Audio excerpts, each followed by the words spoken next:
नमस्कार। चलिए चलते हैं 12वीं सदी के भारत में।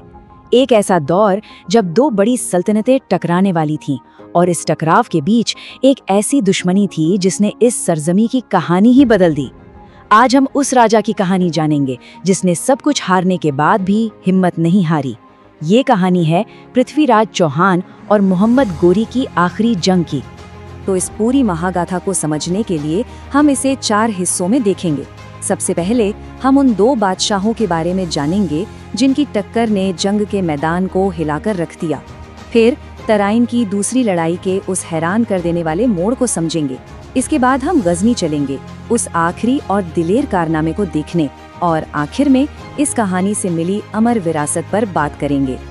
तो हमारी कहानी शुरू होती है 12वीं सदी के भारत से। उस वक्त ये इलाका कई छोटे बड़े राज्यों में बटा हुआ था और इसी माहौल में उस दौर के 2 सबसे ताकतवर शासकों की नजरें एक दूसरे से टकरा रही थीं। एक ऐसा टकराव जिसे रोक पाना अब मुमकिन नहीं था। एक तरफ थे दिल्ली और अजमेर के महान राजा पृथ्वीराज चौहान। उनकी बहादुरी और तीरंदाजी के चर्चे दूर दूर तक थे, और दूसरी तरफ था अफगानिस्तान का शासक मोहम्मद गोरी।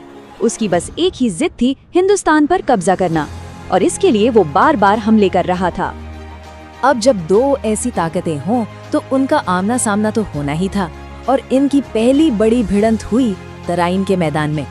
ये कोई मामूली लड़ाई नहीं थी, बल्कि एक ऐसी जंग थी जिसमें दोनों की हिम्मत और रणनीति का असली इम्तिहान होना था। तो साल था 1191। पृथ्वीराज चौहान की फौज ने गोरी की सेना को बुरी तरह रौंद दिया। जीत इतनी जबरदस्त थी कि बुरी तरह जख्मी मोहम्मद गौरी को मैदान छोड़कर भागना पड़ा।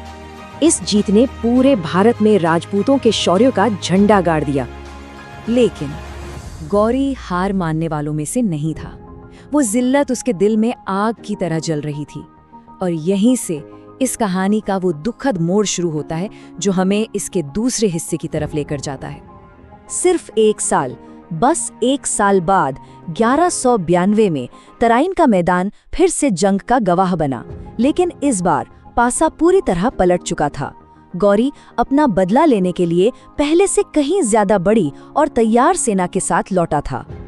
पर इस बार गौरी की असली ताकत सिर्फ ज्यादा सिपाही नहीं थे। उसकी सबसे बड़ी ताकत थी हिंदू राजाओं के बीच एकता की कमी। इसी फूट ने पृथ्वीराज को बहुत अकेला कर दिया। अब उन्हें एक विशाल सेना का सामना बिना किसी मजबूत साथ के करना था। तराइन की दूसरी लड़ाई में बहुत घमासान जंग हुई।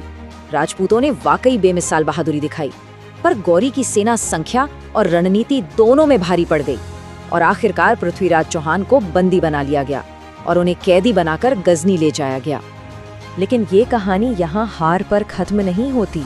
असल में इसका सबसे मशहूर और हैरत अंगेज हिस्सा तो अब गोरी के अपने ही घर गजनी में लिखा जाना था।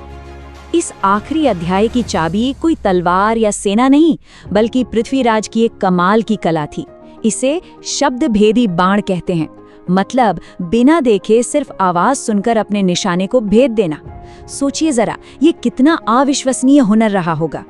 यहीं पर पृथ्वीराज के वफादार दोस्त और कवि चंदवरदाई ने एक दांव खेला। उन्होंने गौरी के घमंड को ललकारा और कहा कि पृथ्वीराज की इस कला का प्रदर्शन होना चाहिए। सवाल ये था कि क्या सच में एक अंधा तीरंदाज सिर्फ आवाज के सहारे निशाना लगा सकता है?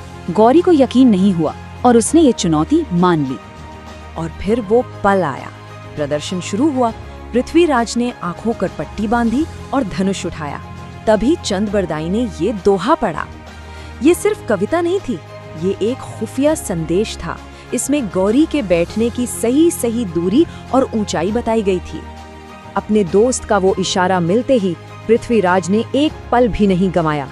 उन्होंने आवाज की तरफ धनुष साधा, कमान खींची और तीर छोड़ दिया। वो तीर सीधा गया और जैसा कि किस्सों में कहा जाता है, उसने सुल्तान को जा भेदा। ये उनकी बगावत का आखिरी और सबसे साहसी कदम था। हाँ, इस घटना के बाद पृथ्वीराज और चंदबरदाई दोनों वीर गति को प्राप्त हुए, लेकिन उनके इस बलिदान ने एक ऐसी कहानी को जन्म दिया जो आज भी जिंदा है। तो ये कहानी हमें क्या सिखाती है? ये पीढ़ियों से हिम्मत, अटूट दोस्ती और स्वाभिमान का प्रतीक बन गई है। ये याद दिलाती है कि सबसे बड़ी हार के बीच भी अपने सम्मान के लिए खड़े होना एक ऐसी जीत है जिसे वक्त भी नहीं मिटा सकता। पृथ्वीराज की कहानी बताती है कि शौर्य की दास्तां कभी पुरानी नहीं होती, और ये हमें सोचने पर मजबूर करती है कि इतिहास के पन्नों में ऐसी और कितनी कहानियां दफन हैं जो आज भी हमें प्रेरणा दे सकती हैं।